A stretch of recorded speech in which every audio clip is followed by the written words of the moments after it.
In this video, we're going to reveal the 5-step script to instantly build rapport and connect with your prospect so that you can close more sales, acquire more customers, recruit more reps into your home business starting today. Without rejection and without feeling salesy, even if you've never closed a sale or recruited a rep before ever. It's time you become a top recruiter in your company.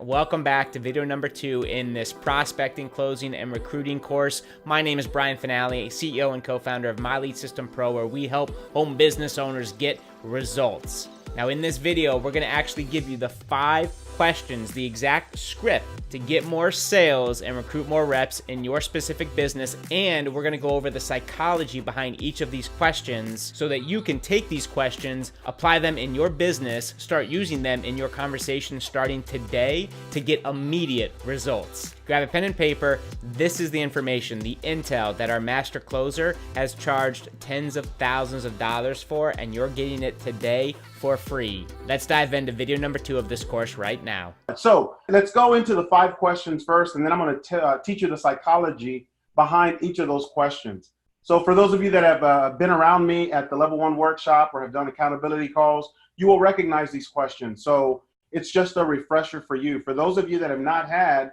the privilege of being in my presence, not because I'm great, it's because I bring greatness to you. I extract what the greatness is that's inside of you so that you can truly become who you're supposed to be. Here are the 5 questions, guys. Number 1, how long have you had this problem? Does not matter what the problem is. Once you've identified the problem, you want to ask how long this has been going on. The reason for it is, I'm not going to tell you just yet. Wait for the psychology. So that's the first question. How long have you had this problem? The second one is, what have you done to fix this problem? Okay. Question number 3 is, what were the results?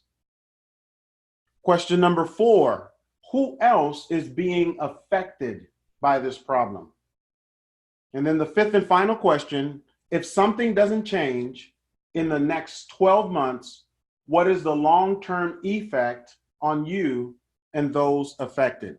So those are the 5 questions, and I will tell you so that you understand how powerful they are. I've actually closed a $75,000 program with these questions. So let's look at the psychology behind them so that you understand why these questions are so powerful.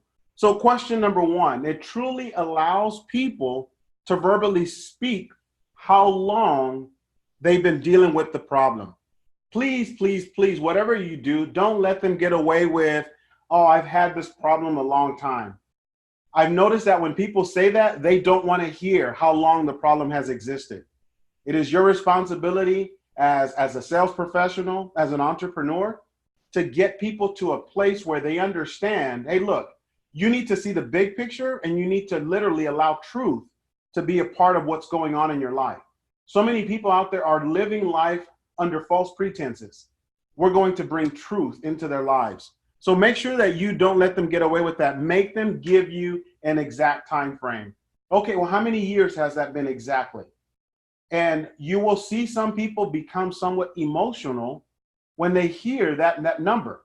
I've had people tell me, oh, I've been living paycheck to paycheck for 31 years, for 40 years, for 50 years. And when they hear themselves say it, there's a psychological, this kind of a turn of the brain that happens because they're hearing themselves say how long this problem has been going on. Question number 2, this is when they begin to now realize, hey, you know what? I've already tried several ways to fix this problem and none of them have worked. And you and I both know none of them have worked. Otherwise, they wouldn't be speaking to you. So again, remember, every single one of these questions, for as simple as they are, they're all psychological and they're all for a purpose.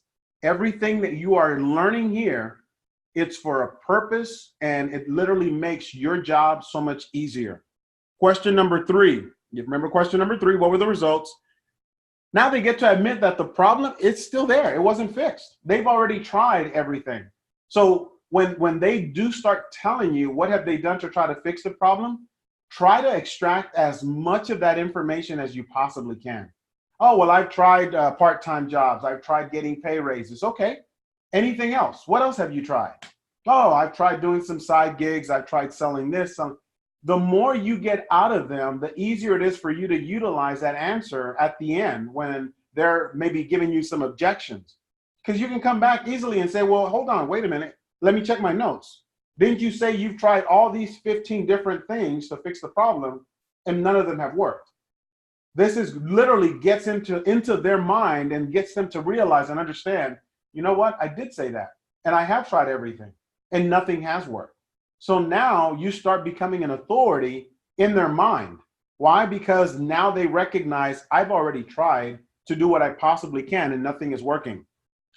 The fourth one, this one is big. This is a huge one. This is when people now recognize that the problem that they're currently experiencing, it's affecting others, especially their family. This is where you guys get a chance to spend a little bit of time. And if you guys know this, one of the most important things about prospecting is you have to establish know, like, and trust.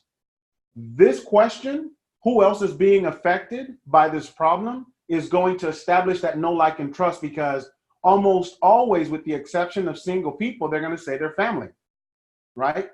So here is a very, very important piece to this puzzle that I never, ever want you to forget. When someone says, oh, my family is being affected, here's your opportunity to go deeper. There are three powerful words you should always use when you're talking to your prospects. Tell me more. People are very hesitant to just completely open up to a complete stranger. So let them know that you are absolutely there to listen, to have an active ear to listen to what they have to say. Oh, you got a family. Tell me more about that. You're married? Okay, well, how long have you been married? What's your wife's name? How many kids do you have? What are their names? How old are they? Got it. And here's what you're going to begin to recognize. Some people will become emotional because as they're describing their family, they're recognizing and realizing, oh my goodness, this is not just affecting me. It's affecting my 3-year-old. It's affecting my 5-year-old. This is absolutely powerful. Another piece of advice, guys, if you ever have someone break down and start crying when they start talking about question number 4, they start giving you that answer, do me and do them and do yourself a huge favor. Do not interrupt. I've learned this the hard way. When it breaks down and they start crying, it's a moment for them. Something just clicked in their mind. Something just got turned on in their mind. And for some people, they may not go the extra mile for themselves, but when they realize that it's impacting the people that they love and care for, now it changes the whole dynamics of not just the conversation, but of their business.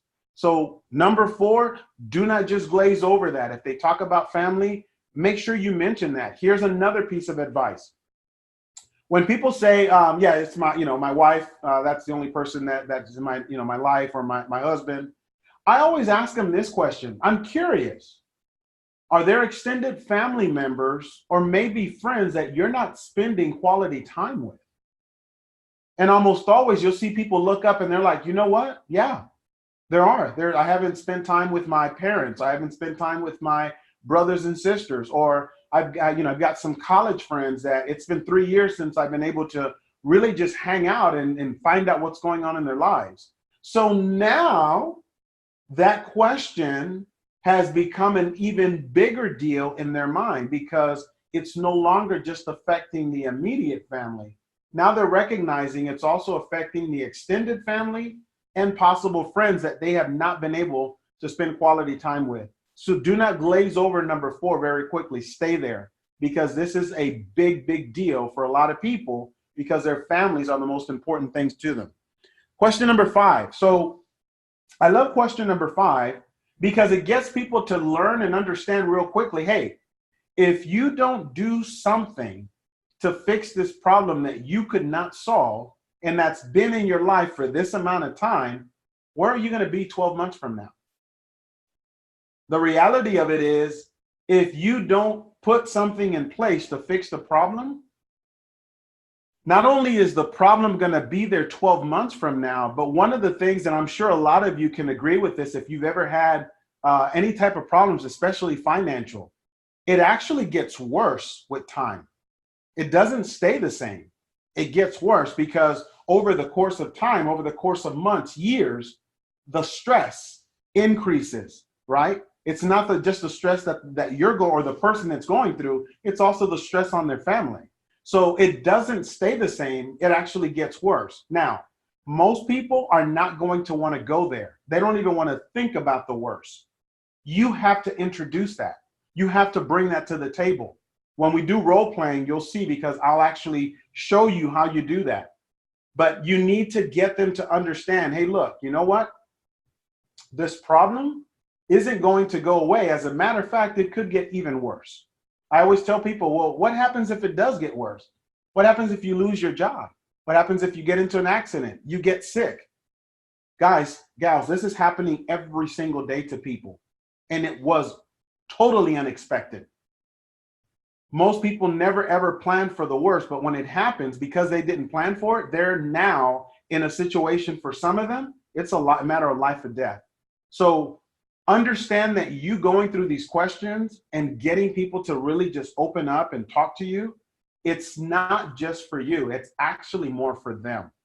One of the other pieces of advice that I'm going to give you is, if you have not acquired the skill to remember what people are saying, please, please, please, when you start asking the very first question, have a pen and a paper and start writing down copious notes.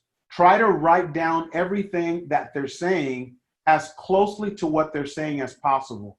The reason why you're getting all these answers, because you're going to need those to actually close the individuals once they're done answering those questions. So hopefully you guys are getting this. It's making sense. You're understanding this. Now, one of the things I like to do is I like to really value my time. And even after someone has answered the questions, I always like to know kind of where are they? Where are they in regards to their desire to actually fix the problem? So I'm going to give you another question. It is not part of the 5. It is what I call a gauge question. You get to gauge, where is this individual? And it sounds something like this. So, Mr. or Mrs. Customer, on a scale of 1 to 10, 1 being you're not going to do anything to fix this problem, 10 being it stops today, no more. Where are you? For me, this is just me, if it's not an 8, 9, or a 10, they're not serious. If they tell me anything between 1 and 7, the natural question I'm going to ask is, I'm curious. Why are you not a higher number? Why are you not an 8, 9, or a 10? And then I shut up. If truly the things that they just answered, those questions that they gave me, that their family's being affected, sometimes people will have a misrepresentation of that gauge question. And they're like, well, because I'm not quite sure how you're going to help me, I'm a 7 or I'm a 6. Okay, got it. So let me clarify. Once you know exactly how it is that we can help you, and we've put everything on the table, and it makes sense on a scale of 1 to 10, being 1, you're not going to do anything, 10 being, I want this problem gone, and I want to stop it right now. Where are you now? And most of the time, people come back with, oh, I'm a 10. Once I know what's available to me and that I can actually use it, that's easy. I'm a 10, I'm ready to go. This way, you're not wasting your time. If someone comes back with a 1 through a 5, you know what, Mr. and Mrs. Prospect, I told you at the very beginning of this call, I did not want to waste your time. And if you're a 5, if you're a 4, you're obviously not quite ready to get out of this situation and get rid of the problem. And that's okay. I'm only looking to work with people that are very serious about getting rid of these problems. So I want to thank you for the time, and then get them off the phone. Typically what will happen, and you'll see this, you'll get this. Whoa, hold on. Wait a minute, Ivan, you haven't even told me what the solution is. And I'm going to come back with, well, if you're a 5, it won't matter what the solution is. You have very little desire to take care of this problem. If you had told me 8, 9, or 10, then it's worth for me, it's worth me sharing that. But at a 5, no, it's not. Another important key to this whole process of the 5 questions and being able to ask somebody is whoever has the most posture always wins. If you have not learned to get better posture than those people that you're talking to, I'm going to tell you one thing. You better learn how to do that, and you better learn how to do it quick. And there's a right type of posture, and there's a wrong type of posture. So let me give you a wrong type of posture so that you understand and you don't make this mistake. So when you call someone, and let's say it's the customer's name is Joe, right? And you call Joe, this is the wrong type of posture. Ring, ring, ring. Hello? Hi, is this Joe? Hey, Joe, this is Ivan. How are you? I guarantee you, Joe is getting creeped out on the other side. He's like, what in God's creation? What is wrong with this guy? He must be on some stuff. That's the wrong posture. Here's another one. Ring, ring, ring. Hello? Hi, is this Joe? Yeah, this is Joe. Yeah, this is Ivan. And no posture whatsoever. Or actually, the posture is that of someone that's afraid. You have to become confident in who you are and what you're bringing to the table. One of the biggest and best ways that I know to become really good at posturing is practice in the mirror. That is how I became so good at my craft. It wasn't just actually, going through and training with other people and actually doing the thing. I actually stood in front of the mirror. Why? I wanted to see what was the reflection looking back at me, and did that person look like a big enough professional that I was going to listen to him? So I'm looking at everything, guys. I'm looking at my eyes. How are my eyes? Am I looking straight ahead? Am I looking up and down? How is my tonality? Is it too loud? Is it too short? Or is it nice and even keel where people can sense authority, but it's not overpowering? How is my movement? Am I moving too much? Am I looking straight? Am I constantly moving my head? All of that creates posture. So you want to become a skilled salesperson by making sure that your posture is better than the person that you have. So I believe I have gone pretty deep into the psychology. So let me talk about this before we actually do the role play, because this is big. So I know some of you may actually have reservations about sales, and some of you just flat out hate sales. Let's just be honest. That mindset is going to keep you in the poorhouse. I'm going to say that again. That mindset is going to keep you in the poorhouse. You selling your products, your services, your opportunities, it has nothing to do truly with the exchange of money for the service. It has everything to do with what is that product or service going to do for the person receiving it? How is it going to impact their lives? How is it going to impact their families' lives? So take being a salesperson a little bit more serious, and understand it's not just about the money. Some of you have hangups about money, but lo and behold, you're here trying to figure out how to make more money. Well, sales is the way. There is no other way around it. Having someone else do sales for you, let's be honest, you don't keep as much of the money because that person is doing the bulk of the work. So they're going to ask for a pretty big chunk of the money. Versus if you learn how to do it, guess who keeps all of the money? The better you become at sales, the more confident you become as a leader, and the quicker you're able to truly hit your financial goals and acquire the piece that you're looking to get. So hopefully that makes sense.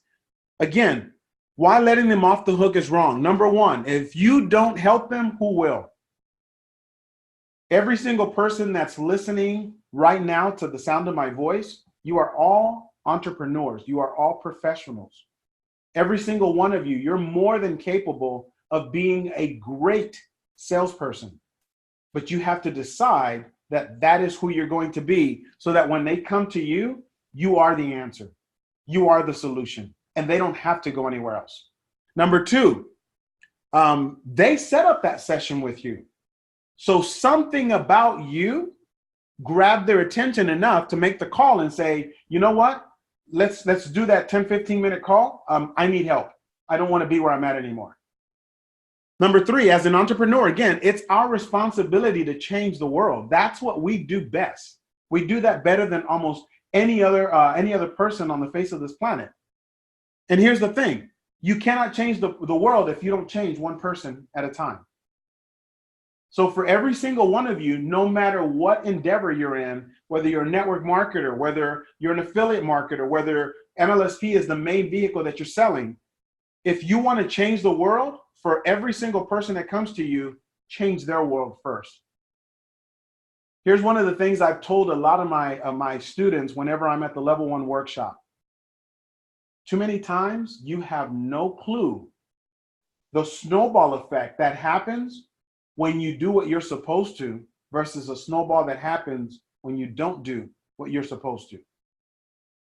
What do I mean by that? I've actually had people that have come back to me years later and said, hey, Ivan, you know how you taught me how to sell?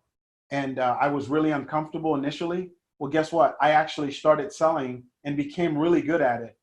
And I taught someone else, and now they are actually the top salesperson in all of Germany. Like, what? Yeah. Snowball. You never know the reverberation of that thing that you're doing or not doing has in the world. And just because you don't know, don't be irresponsible and think that you don't matter. You matter a lot more than you think you do. And then the final one is you have to be okay with selling. It's part of this process. Build, engage, sell. You have to sell. You have to sell. Be okay with it. All right? Every single one of you, you're buyers. You're constantly buying. So if you're constantly buying, there's other people out there too. Why shouldn't you make an honest living from doing that? You now have a master closer's exact script and questions he's used to sell upwards of $75,000 programs. Amazing, and it gets better. The next video number 3 in this 4-part training series, we're actually going to do a live role play with myself and our master trainer so you can see how these questions are going to come to life and how you're going to use them effortlessly to connect with your prospect, close more sales, recruit more reps, and make more money. Now, if you liked this video, make sure you subscribe to our channel below. Click the bell to get notified whenever we publish new content. Leave us a question, a comment. Heck, leave us with your biggest breakthrough in the comments below. We'd love to hear from you. And your next step is to click the link in the description, the first link in the description below, and we'll take you over to video number 3, where we're going to do a live role play using the questions you just learned to help you confidently close more sales in your business and recruit more reps starting today. Click the first link in the description. We're waiting for you in video number 3. It's live role play time. We'll see you over there.